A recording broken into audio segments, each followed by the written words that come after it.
Are you like a Zoom savant now? Um, I can tell you that my favorite feature is muting my video and my microphone. Like, cause we'll be in meetings for work, and it's just like, I'll be around the house like doing stuff, and I'm just like, well, no one needs to hear me washing dishes or making breakfast or any of these other things. So I learned very quickly how to turn off the camera and the audio. Also, if we're in a meeting, do I really need to see all? I don't think so. So The mute button is crucial. That is what's going to get you through all of this. oh, the mute button is saving people's jobs. True. And exposing some of them. Oh yeah, there's a lot of people saying slick stuff about their boss. They can't because they didn't know their microphone was on. Hey, well, thanks so much for joining us. Quick background, you're on Zoom with Roll Call. We're a Congress-centric publication in Washington, D.C., and what I do for them is called Heard on the Hill. It's the lighter side of politics, so we certainly try to lighten up the mood in Washington these days. Oh, fun. But a lofty and noble practice. Yes, thank you. Thank you. Thank you for recognizing that, Dulcé. I'm just here to be an ally. What's that? I'm just here to be an ally. I'm just here to support. Hey, I appreciate it. And I also feel it. Okay. Thank you, Fran. Congratulations on your podcast, that Black Ass Show, which sounds really white when I say it. So I'm sorry. But it just launched at the end of April. Tell us a little bit about it. I know that you take a deep dive into Black shows, Black comedy, Black themes. What made you want to do that? One of the reasons I wanted to do it is like I feel like sometimes when it comes to like Black media, it's not always being discussed by Black people, and if it is, it's not always being discussed by Black creatives.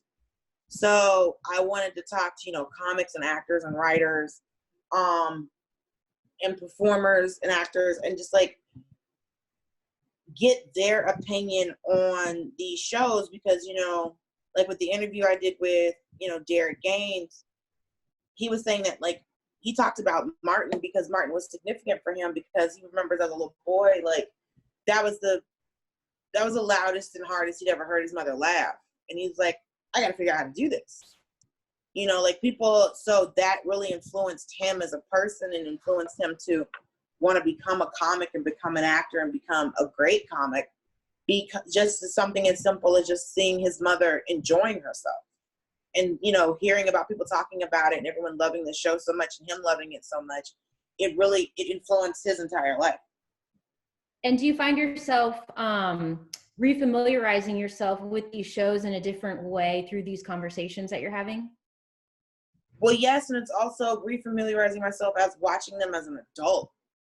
Like, watching Living Single as a kid was great, but watching Living Single as an adult is completely different, because it's like, oh yeah, I understand trying to, balance your work and your romantic life, or, trying to start a business, or all of the, or trying to date, or liking one guy and him not having, I like him, but like I like him, he's not marriage material, but this guy's marriage material, but I'm really attracted to him.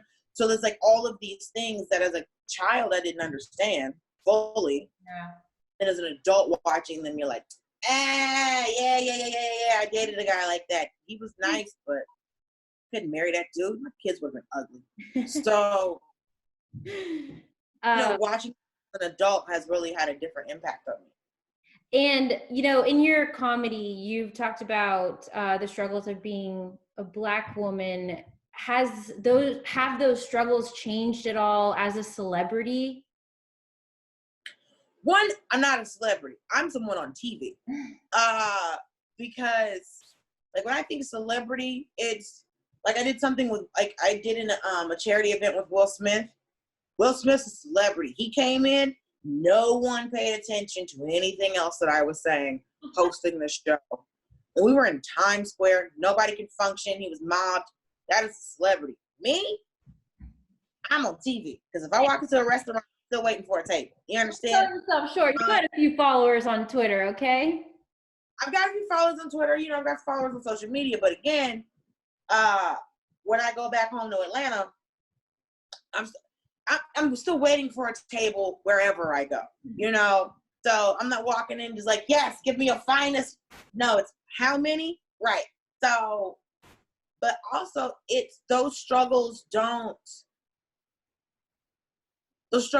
change, because this is the thing. You could be a very successful, very rich Black person, but if a cop pulls you over, don't know who you are, you're a Black person. Mm-hmm. So being a celebrity, being famous, you have to be so famous that every cop in America knows who you are. And until you get that famous, you still in danger, girl. And how do you make light of certain things in the news? How do you decide what you want to make light of? You told UProx, the way that you think about news, that you're filtering it through this lens of like, can I make a joke about this? We are in some weird times right now. So whether we're talking about cultural events or pandemics, how do you make a decision on what you want to make light of for, the entertainment of others? I talk about what affects me. So, like, I didn't have any jokes about Trump until it affected me. So when he got elected, one of my straight white male friends called me crying, and I was like, what do you need? You're fine.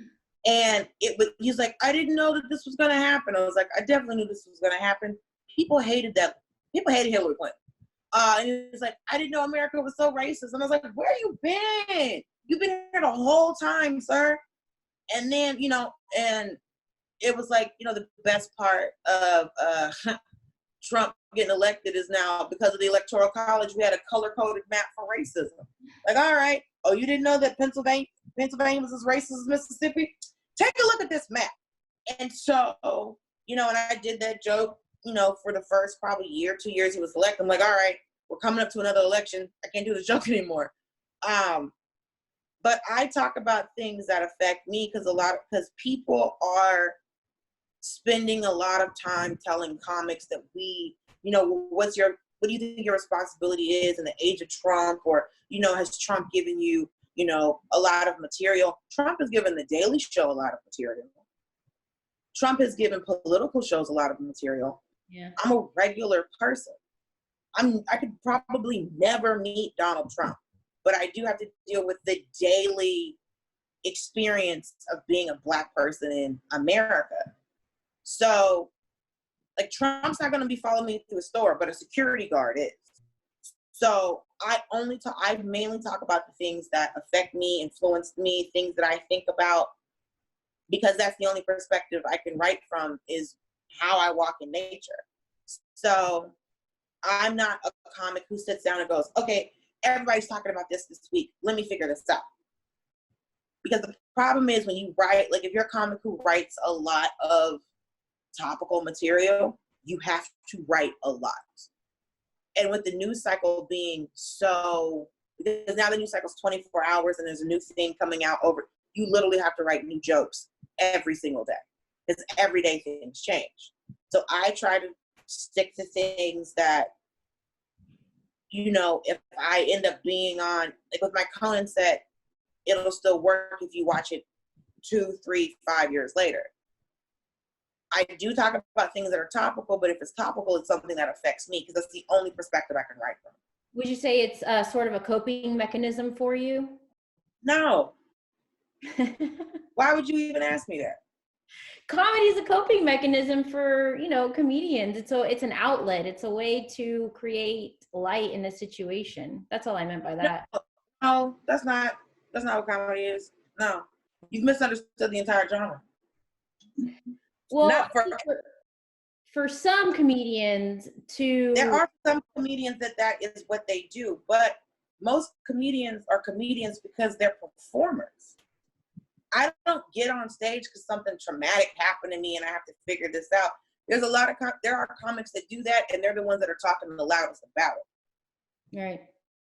Comedy's not a coping mechanism, because if it is, once I felt better, you'd stop doing it.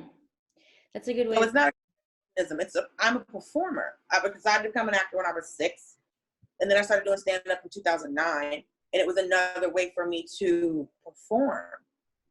But comedy is a coping mechanism for the audience. It's not always a coping mechanism for the comic, but it's always a way for the audience to get through or forget what's going on. Again, that's not why we're up there. We're up there because we want to perform for people. There have been performers for as long as there have been people. There's always been singers, there's always been actors, there's always been dancers, there's always been storytellers. We are storytellers, we're performers. It's not about therapy every time all of us go on stage. So you've performed at the Kennedy Center in DC. Do you feel that with your Washington audiences, there is a sort of desire to escape this reality, this political reality that we live in? I don't know. I didn't ask them. I got up and did my jokes. I don't know. I can't analyze every audience, because the thing is, every audience is dealing with who the president is. Every audience has to deal with what the political climate is of the entire country that they live in. But I'm not taking a temperature of everyone before the show, when they leave the show. All I can do is talk about what I think is funny and what I want to talk about. That's why they asked me to come. They asked me to come because I'm me. And I talk about what I talk about, and I talk about my experiences. I am not a comic who bases my material on what the audience wants to hear, because that always changes. Sure. I'm a comedian who talks about what I want to talk about. And as a correspondent for The Daily Show, you do dabble in politics a little bit. You've poked fun a little bit at Cory Booker and Kamala Harris. Was that more so because they were on the national stage? Do you have any Congress jokes, or is that just not as of interest as the national election? What I talk about on The Daily Show and when I talk about my personal stand-up are two different things. The Daily Show is a political show, and it's a news show. Yeah. So we talk about the news. So since Kamala Harris and Cory Booker were in the national news, because it's a national show, it's a worldwide show. Yeah. So we have to be able to speak to what are the biggest stories, what are the stories that are affecting the most people. If you're a political candidate, you're talking about being president of the entire country. So we talk about a lot of times like national news stories, and then with the correspondents, we can talk about those local news stories and those local events, and we can break it down and bring it closer to people's homes. But we are talking to a large audience base. So we have to talk about what's happening nationally and what's happening in the news. So we talk about Cory Booker, we talk about Kamala Harris, we talk about, Joe Biden and Bernie Sanders, because they were running for president. Yeah. I want to ask you about Kimmel's bit the other night where he took a edited video. It wasn't completely accurate, and he did issue an apology. And he, admitted to not having all of the facts with him for this particular bit. And I'm wondering, does the fact side of comedy ever scare you at all? Do you feel like you have to have all your facts straight before you speak to something, before you make a joke out of it? Well, I don't know nothing about this Kimmel thing. I don't even know what this is. So I don't want to speak on that because I have no idea what happened. I don't have any idea what happened. There was, so I don't know the specifics, but I know that here, I can't speak on Kimmel, because I would rather see the video. Right. But what I can, when it comes to me, like I had a joke about New York, and so I was talking about the population density in New York, and so I made sure, I was talking about 80, because 8.5 million people live in New York City, And I was saying, like, and all these people live in like 40 square miles. And I was like, that doesn't make any sense. New York City can't be 40 square miles. It's huge. So I had to look up how big the city was of technically, like, where technically all these people live, because then I break it down like, you know, there's 8.5 million people living in this many square miles. That means that that's 7,000 people per square mile, which means that there's, you know, 1,000 people on my block, and then there's 200 people in my apartment. So for me, for that joke, I had to know how everything broke down. So for me, I think it's important because people love to fact check. We live in an era of trolls and people commenting on everything. Right. So since people like to fact check, I make sure my facts are straight, because I don't want somebody coming back to me going, well, that's not right and this not right. Just, that's a personal preference. Yeah. Now I skim over stuff and kind of, you know, have fun with information sometimes. Yeah.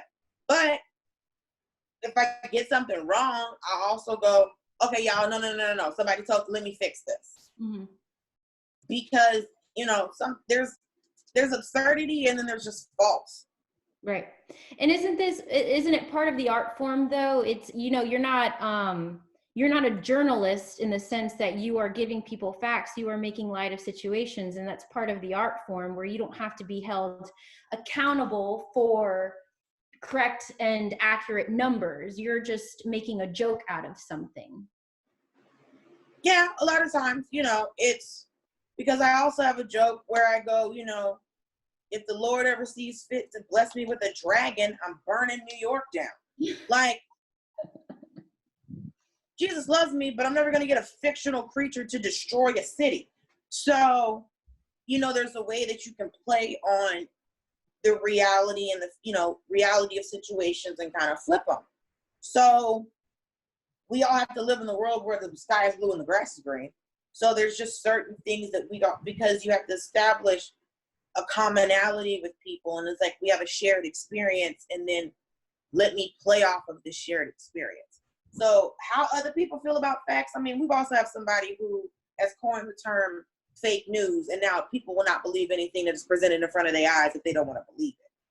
So if there's large members of society who can believe that, you know, the earth is flat, or climate change isn't real, or other little goofy ass things that people say, you know, we're all playing with facts right now.